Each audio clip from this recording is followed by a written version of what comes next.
Gary, considering New Zealand's push into the digital space, how do you see digital technology, 3D modeling, LOD levels in the 3D modeling evolving?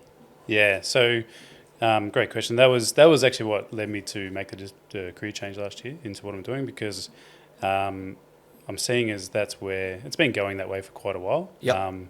Just probably a lot slower than probably a lot of people would like. I mean, you know? we're so slow in New Zealand there. not just New Zealand, I think in general, but definitely Yeah. here the market is a bit slower to react to these sort of things, these changes. Digital uptake. Digital uptake, yeah. There's just there's a wealth of information you can draw out of those models that isn't being utilised properly. So, but it is getting better. The job I was doing previous to this, I was project managing, and it was the first one I did.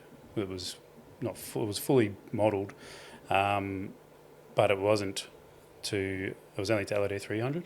So there's obviously. So can you define for everybody who's listening what LOD 300 means? And this is still something that everybody's learning. Yep. I think there is a BIM handbook that you can read that'll give you from LOD 200 up to 500. They generally go 200, 300, 350, 400, 450, 500. 300 is generally like what you would consider enough for consent at this stage. Right. So the level of detail will be in that model, enough in the model to show you that it'll work in the space that's there, but not coordinated as such.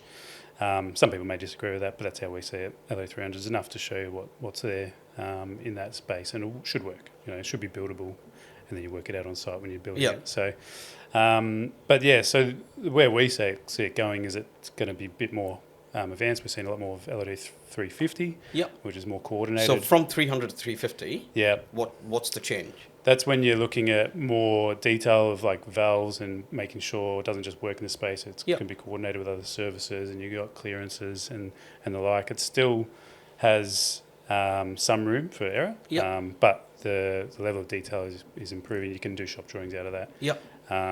And then when you go up to the next levels, from 350 you can actually get your shop drawings done. Yeah, you can. Yep. Okay. Yeah, generally that's what we end up doing. So a little bit more work, a little bit more detail, but you can do some good work out of it. So and then the jump from there to 500. So 500 is when it's fully detailed. And it needs to be every nut, bolt, screw, bracket, hanger, seismic, like the whole shebang. And that you'll also have facilities management data added into that as well. So the equipment will be labelled correctly of what's actually going to be installed. You can pull information out of that will tell you when it needs to be serviced, or when it was installed, or who it was installed by. Like it's a full-fledged information model that you can utilise after the project's done.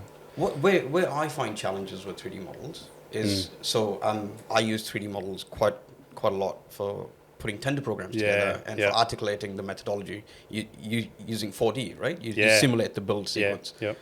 And the challenges I find with a tender package is that all these models, the coding in it is completely different. Like the metadata coding within it. There's no standardization at all. That's why is that? Well, it's a combination of I'm still pretty new to the game, so I'm still trying to wrap my head around it as well, but it's a combination of people just not fully grasping what they are signing up for sometimes.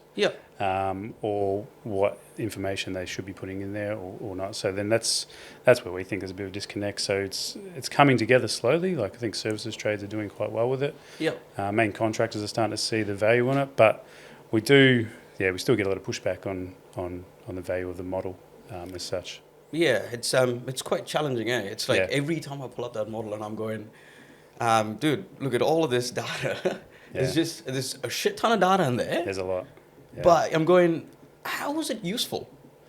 Like, what portion of it is useful? All I want to do is I want to isolate level 1.